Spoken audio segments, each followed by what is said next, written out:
ছেলের বাপ হতে পারেন, আপনি কিন্তু আপনার মায়ের কাছে বাচ্চা। আপনি 4 ছেলের বাপ হতে পারেন, আপনি কিন্তু আপনার মায়ের কাছে বাচ্চা। আমি জোরহাত করে বলে যাই, মাঝে মাঝে মাঝে মাঝে আপনার মায়ের শাড়ি আপনার বউর কাছে, আপনার মায়ের ব্লাউজ আপনার বউ কাছে ভাইজান, আপনার মায়ের শাড়ি আপনার ভাবি কাছে, আপনার মায়ের ব্লাউজ আপনার ভাবি কাছে। মাঝে মাঝে আপনি আপনার ভাবিকে বলবেন, মাঝে মাঝে আপনার বউকে আপনি বলবেন, খবরদার খবরদার আমাকে মাঝে মাঝে আমার মায়ের শাড়িটা দেবে, আমি আমার মায়ের শাড়িটা একটু কাচবো, ধুয়ে দেবো। বিশ্বাস করে আপনি একদিন মায়ের কাপড়টা ধোবেন, মায়ের শাড়িটা মায়ের ব্লাউজটা একবার ধোবে, বিশ্বাস করে আপনার অন্তরটা নিজে নিজে আনন্দ পেতে থাকবে। করেছেন? করেন? করেন না কেন? আমরা হুজুর হয়ে গেছি, তাই তো? করবো না, করবে করবে। বিশ্বাস করেন, মাঝে মাঝে মায়ের শাড়িটা নিয়ে একটু ধুয়ে দেবেন। যে বাড়িতে মা আছে, যে বাড়িতে বাপ আছে, সে বাড়িটার একটা মানে সৌন্দর্য আলাদা। কথা ঠিক না বেঠিক? এখানে আমরা অনেকে বসে আছি, আমাদের অনেকে বাপও নাই মাও নাই, অনেকে বাপ আছে তো মা নাই, অনেকে মা আছে তো বাপ নাই। ঘরে যখন যাবেন এই জলসা শুনে, আপনার মা গত বছর হায়াতে ছিল, এ বছর নাই, সেই ঘরটা কিন্তু যখন আপনি গত বছর জলসা শুনে গিয়েছিলেন, কেউ জেগে থাক না থাক, আপনার মা জেগেছিল। জলসা শুনে যাবেন, গত বছর আপনার বাপ হায়াতে ছিল, এবছর একটা বাপ নাই, কেউ জেগে থাক না থাক, তোমার আপনার বাপ কিন্তু জেগেছিল। কিরে জলসা শুনলি? বলতো না কে এসেছিল? আজকে সেই সব আওয়াজ কই? তারা সব একে একে কাতারে কাতারে যত দিন যাচ্ছে সব কবরে যাচ্ছে। কথা ঠিক না বেঠিক? হ্যাঁ, মাঝে মাঝে এই জন্য বাপ মায়ের কবরের কাছে যাবেন, বাপ মায়ের কবরের কাছে যাবেন। বিশ্বাস করেন, কিতাবের মধ্যে পাওয়া যায়, সৎ ছেলে যদি বাপ মায়ের কবরের কাছে জুম্মার দিন নামাজটা পড়ে বাপ মায়ের কবরের কাছে দাঁড়িয়ে সূরা ফাতিহা পড়ে আল্লাহর কাছে দোয়া চায়, রব্বে রহমহুমা কামা রাব্বায়ানি সগীরা। কিতাবের মধ্যে পাওয়া যায়, বাপ মায়ের যদি কবরে আযাব হয়ে থাকে, ওই ছেলেটার দোয়ার ওসিলায় আমার আল্লাহ পাক কবরে আযাব 40 দিন মাফ করে দেয়। যদি বলা যাবে না সুবহানাল্লাহ? 40 দিন মাফ থাকে। কিন্তু আমরা ঈদ আর বক নাই, বাপ মায়ের কবর অনেকে চিনতে পারে না, কোনটা কবর, এটা না ওটা ঠিক করতে পারে না, আছে না নাই? ভাইজান, আমি আপনাদের করে মানা করব না মুজাদ্দিদে জামানের মাজারে যাবেন, এটা আমি মানা করব না। খাজা মঈনুদ্দিন মাজারে যাবেন, মানা আমি করব না। বড় পীর আব্দুল কাদের জিলানী মাজারে যাবেন, আমি মানা করব না। কিন্তু ভাইজান, আমি জোরহাত করে আপনাদের করে বলে যাব, আপনার আমার সবথেকে বড় পীর আমাদের বাপ আর মা। কথা ঠিক না বেটি? বড় পীর আব্দুল কাদের জিলানী আপনার বড় পীর নয়, খাজা মঈনুদ্দিন আপনার বড় পীর নয়, হযরতে মুজাদ্দিদে জামান আপনার বড় পীর নয়, আল্লামা রুহুল আমিন আপনার বড় পীর নয়। আপনার আমার সবথেকে আগে বড় পীর হলো আমাদের বাপ আর মা। ও ভাইয়া, আপনার মা যদি আপনার প্রতি নারাজ থাকে, আপনার বাপ আপনার প্রতি যদি নারাজ থাকে, আপনি খাজা মঈনুদ্দিনের মাজারে যাবেন, বড় পীর আব্দুল কাদের মাজারে যাবেন, আমার দাদা পীরের মাজারে যাবেন, আল্লামা হুজুরের মাজারে যাবেন, পৃথিবীর যে কোনায় যে ওলির মাজারে যান না কেন, আপনার মা যদি আপনার প্রতি নারাজ থাকে, আপনার বাপ যদি আপনার প্রতি নারাজ থাকে, মাজারেও যে কোনো কাজ হবে না। হবে? কিন্তু ভাইজান বিশ্বাস করেন, আপনি হয়তো মাজারে যেতে পারছেন না, আপনার জান্নাত কিন্তু আপনার ঘরের মধ্যে বসানো আছে। আপনার জান্নাত হলো আপনার জন্য আপনার বাপ মা, আপনার জাহান্নাম ঘরের মধ্যে বসানো আছে। আপনার জন্য জাহান্নাম আপনার বাপ মা। যদি কোনো ছেলে মা বাপের মনে দুঃখ দিয়ে দেয়, যদি কোনো ছেলে মা বাপের মনে ব্যথা দেয়, ওই ছেলেটা যেন জাহান্নাম কিনে নিয়েছে। আর যদি কোনো ছেলে মা বাপের মনে রাজিটা, মা বাপের মনটা খুশি করে, যদি কোনো ছেলে মা বাপের মনটা যদি রাজি রাখতে পারে, ওই ছেলেটা রাসূলুল্লাহর কওল মোতাবেক সেই ছেলেটা যেন জান্নাতি কিনে নিয়েছে। আরো জোরে বলুন সুবহানাল্লাহ। ও ভাইরা, ও জওয়ান জওয়াকেরা, তাই আমি জোরহাত করে আপনাদের মনে বলে যাই, আপনারা সবাই জানেন রাসূলুল্লাহ সাহাবা হযরতে আলকামার কথা মনে পড়ে যায়। হযরতে আলকামা রাসূলুল্লাহ সাহাবা হবার পরে মুখ থেকে কালেমা জারি হচ্ছে না। রাসূলুল্লাহর কাছে খবরটা এলো, আলকামার মুখ থেকে কালেমা বের হচ্ছে না। রাসূলুল্লাহর কাছে খবরটা আসার পরে নবী পাক বললেন, তার বাড়িতে বাপ মা আছে কিনা। রাসূলুল্লাহর কাছে খবর আসলো, উনার আম্মা জান হায়াতে। রাসূলুল্লাহ বললেন, উনার আম্মা জানকে আমার কাছে কাছে ডেকে নিয়ে এসো। যদি আসতে না পারে আমি রাসূলুল্লাহ নিজে যাব। অনেক লম্বা চওড়া ঘটনা আপনাদের জানা আছে, তারপরে একটু স্মরণ করিয়ে দিতে চাই। রাসূলুল্লাহর কাছে ওনার আম্মা জানা আসলো। আমার নবী পাক বলতে লাগলেন, আপনার ছেলে আপনার কাছে কেমন? ওনার আম্মা জান বলতে লেগেছে, ইয়া রাসূলুল্লাহ, আমার ছেলে তো আপনার কাছে প্রিয়। আমার ছেলে নামাজ পড়ে, আমার ছেলে রোজা রাখে, আমার ছেলে হজ করে, আমার ছেলে দান খায়রাত করে, কিন্তু ইয়া রাসূলুল্লাহ, ইয়া হাবিবাল্লাহ, আমার ছেলের উপর আমি একটু নারাজ। কেন না আমার ছেলে আমার থেকে আমার বৌমাকে একটু বেশি প্রাধান্য দেয়, এই জন্য আমি একটু নারাজ হয়েছি। ও ভাইয়ারা, আল্লাহ নবী অনেক লম্বা চওড়া। আল্লাহ নবী বলতে লাগলেন, মা আপনি আপনার ছেলেকে মাফ করে দেন, ক্ষমা করে দেন। ওনার আম্মা জান বলছে, না মাফ করবো না, ক্ষমা করবো না। অনেক লম্বা চওড়া। রাসূলুল্লাহ বললেন, তাহলে একটা জায়গায় কাঠ জড়ো করো, জ্বালাও, আলকামারকে জ্বালানো আগুনের মধ্যে ফেলে দাও। ওনার আম্মা জান ঝরঝর করে কাঁদতে লেগেছে, ইয়া রাসূলুল্লাহ, ইয়া হাবিবাল্লাহ, না না, আমার ছেলেকে আপনি আগুনে আমার সামনে ফেলতে পারেন না। আমার ছেলেকে আমি জন্ম দিয়েছি, আমার সামনে আপনি যদি আমার ছেলেকে আগুনের উপরে ফেলেন, ইয়া রাসূলুল্লাহ, আমার বড় কষ্ট হবে। আমার রাসূলুল্লাহ বলেছিলেন, এই আলকামারে আম্মা জান, এই আগুন তো সামান্য আগুন, আপনার ছেলেকে আপনি যদি ক্ষমা না করে দেন, আপনার ছেলেকে আপনি যদি মাফ না করেন, এই সামান্য আগুন তো দূরের কথা, জাহান্নামের আগুন 70 গুণের থেকে বেশি হবে। এই জাহান্নামের আগুনে আপনার ছেলে পড়বে। ও ভাইজানেরা, কিতাবের মধ্যে পাওয়া যায়, ওই সময় আমার রাসূলুল্লাহ বলতে লেগেছেন, ছেলেকে মাফ করে। অনেক লম্বা চওড়া। রাসূলুল্লাহ সামনে ওনা আম্মা জান মাফ করেছে। আমার রাসূলুল্লাহ দুই সাহাবাকে বললেন, যাও তাড়াতাড়ি যাও, আলকামার অবস্থা একবার দেখো। সাহাবা হুজুরা দৌড়াতে লাগলেন। এমন তো অবস্থায় কিতাবের মধ্যে পাওয়া যায়, আলকামারের কাছে যাবার আগে পাশ থেকে দেয়ালে আড়াল থেকে আওয়াজ আসছে যে আলকামারের মুখ থেকে কালেমা জারি হয়েছে। আরো জোরে বলেন।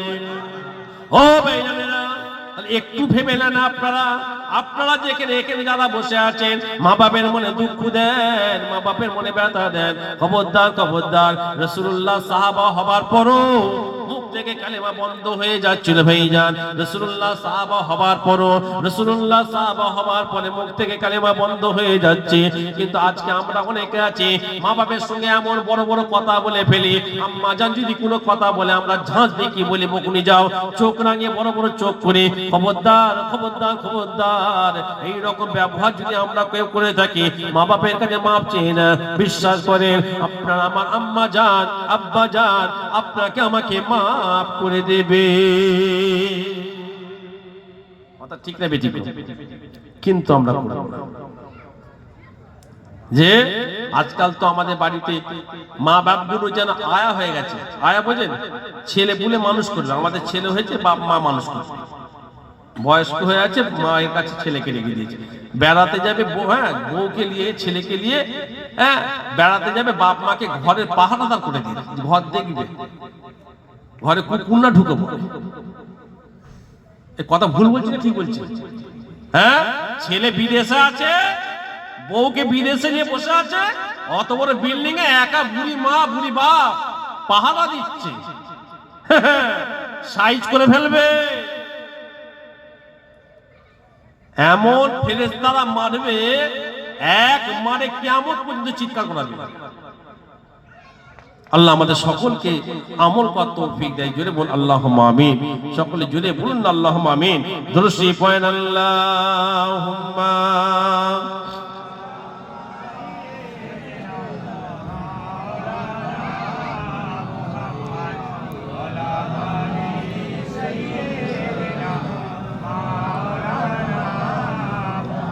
मदीना याद आती है, बुला लो या रसूल अल्लाह। জুড়ে বলা যাবে না সুবহানাল্লাহ? এটা সকলে জুড়ে বলেন সুবহানাল্লাহ। मदीना याद आती है, बुला लो या रसूल अल्लाह।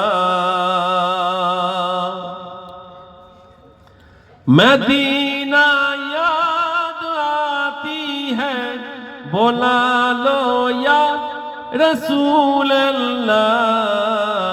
मदीना याद आती है बुला लो या रसूल अल्लाह अल्लाहुम्मा सल्ली अला सय्यिदिना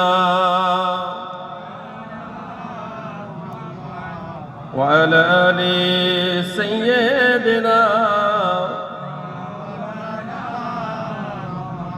मदीने में जाकर मोहम्मद मिलेंगे वहाँ पे कसूर की सहारा मिलेंगे या रसूल अल्लाह या हबीब अल्लाह या रसूल अल्लाह जो जो पढ़े या रसूल अल्लाह या हबीब अल्लाह या रसूल अल्लाह मदीना याद आती है बुला लो या रसूल अल्लाह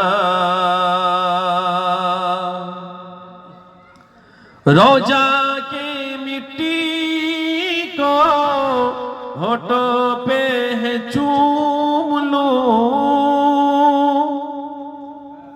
रोजा के मिट्टी को होठों पे है चूम लो रोजा के जालियों को होठों पे है चूम लो या रसूल अल्लाह या हबीब अल्लाह या रसूल अल्लाह मदीना याद आती है बुला लो या रसूल अल्लाह अल्लाहुम्मा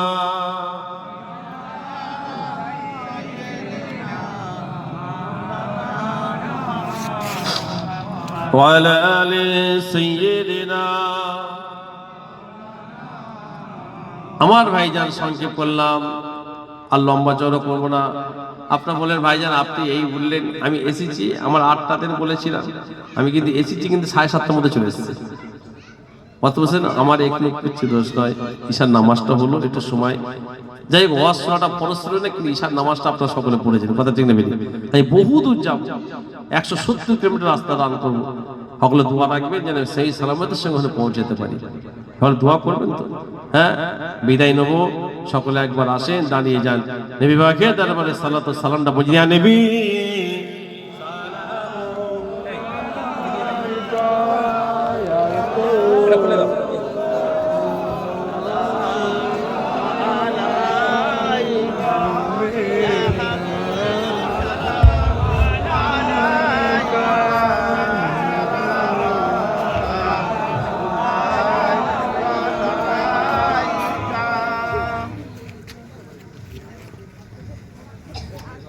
ভাইজান মাশাআল্লাহ আমার পরে আমার ভাই এসেছে কথা বুঝতে পারছেন না খবরদার এইভাবেই যেন মজলিসটা সাজানো থাকে আর বিশেষ করে মাদ্রাসা সম্পর্কে বললাম আপনাদের কাছে আমার ভাই মাদ্রাসার জন্য কিছু সাহায্য চাইবে শেষে সকলে সহযোগিতা করবে একটাও কেউ খালি হাতে বা বিনা মুখে যাবে না আমি আশা করে যাব কমসে কম 30 পারা কোরআনের হাফেজ পাক এক পাড়ায় এক একজন 2000 টাকা করে দেবে 30 জন যদি দেন 2000 করে দিলে এনাফ কত বুঝছেন না 5000 কমসে কম 5 জন যেন হয় কত বুঝছেন না আমি আশা করব আপনাদের কাছে কেন শুনেছি মাদ্রাসায় হয়তো লোক সংখ্যা এটা হতে পারে কিন্তু মাশাআল্লাহ বহু দান খায়রাত করে প্রায় 1.5 থেকে 2 লক্ষ টাকা কালেকশন হয় দেখ বিদায় নেব মাশাআল্লাহ আমাদের আপনাদের মাহাসাদ আপনাদের মেহনতের আপনাদের সকলের সহযোগিতায় এই ছেলেটা 30 পারা কোরআনে হাফেজ হয়েছে সকলে আবার তাকবীরের নারে তাকবীর সকলে জোরে দেন নারে তাকবীর হ্যাঁ, আমি একটু আগে বললাম পৃথিবীতে আমি চ্যালেঞ্জ করে বললাম বড় বড় বৈজ্ঞানিক, ডক্টর, ইঞ্জিনিয়ার একটা 30 পারা কোরআন হাফেজের কাছে ফেল। কারণ 5 পাতা মনে রাখতে গেলে তাকে দম ধরতে হবে, কিন্তু 30 পারা কোরআনের মধ্যে কত পাতা আছে গুণে শেষ করেছেন? মনেই থাকবে না, আজকে পড়লে কালকে ভুলে যাবে। এটা খুদাই দান, এটা আল্লাহ পাকের একটা বড় নিয়ামত। এই ছেলেকে পাগড়ি পরবে, পরাদান করা হবে। আমি চলে একসাথে করে দেবো। আচ্ছা আমার যাই, হ্যাঁ আচ্ছা আমাদের উস্তাদ গুলো সব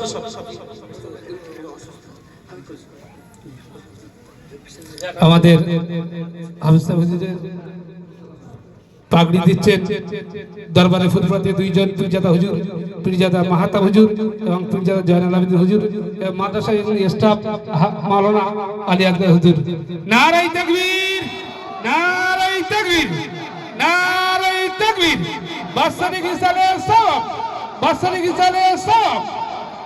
জনাব হাফেজ সাহেব পাগড়ি প্রদান অনুষ্ঠান। নারায়ে তাকবীর।